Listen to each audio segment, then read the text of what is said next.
Today is November 6th, 2024. And today I am struggling with my emotions and uncertainty about safety for myself and for all marginalized people, and honestly for anyone who's not in the top 0.1% of billionaires in this country right now. There are many people who do not feel safe in the United States right now, and there are many people who are unaware of the current and future dangers for themselves and for their loved ones.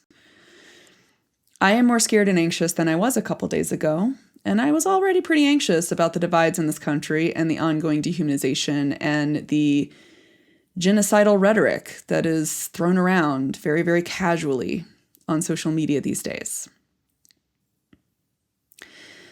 And as I found myself spiraling into hopelessness and despair, there was that quote from Lord of the Rings that just kind of kept popping into my head.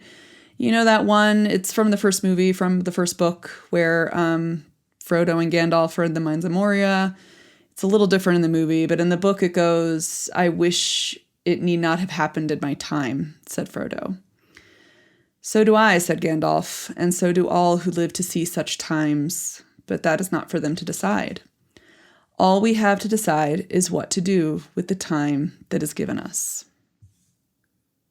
And yeah, while we can't change the times we're living in, we can choose how to respond. So I've been thinking about how I'm going to respond, how I'm going to use my time and power, as relatively limited as that power is. I mean, I am, after all, a fairly small person in this world.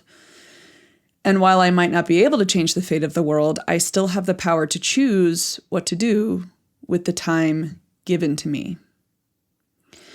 So my decision is to persevere, to keep on going, to keep attempting to educate everyone on what true safety and community means, regardless of if they belong to my community or not, regardless of if they would defend me or if they would even cheer at my own downfall.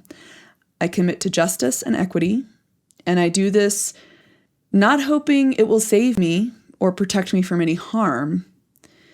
I do hope it will, however, protect others, even if it just means having people feel less alone.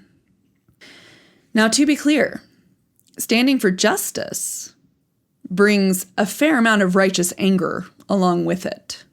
So I will not justify harm done to others for the sake of gaining power, for the sake of protecting your own comfort, or for the sake of hypothetical threats that have not actually occurred.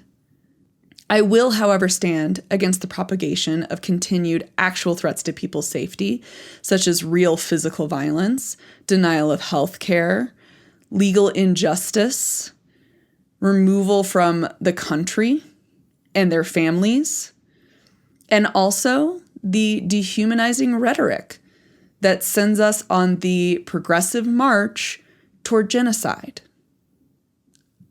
I will continue to do my best to protect others, fight for justice and equity, and that's even if talking or educating other people is really the main way I can go about that.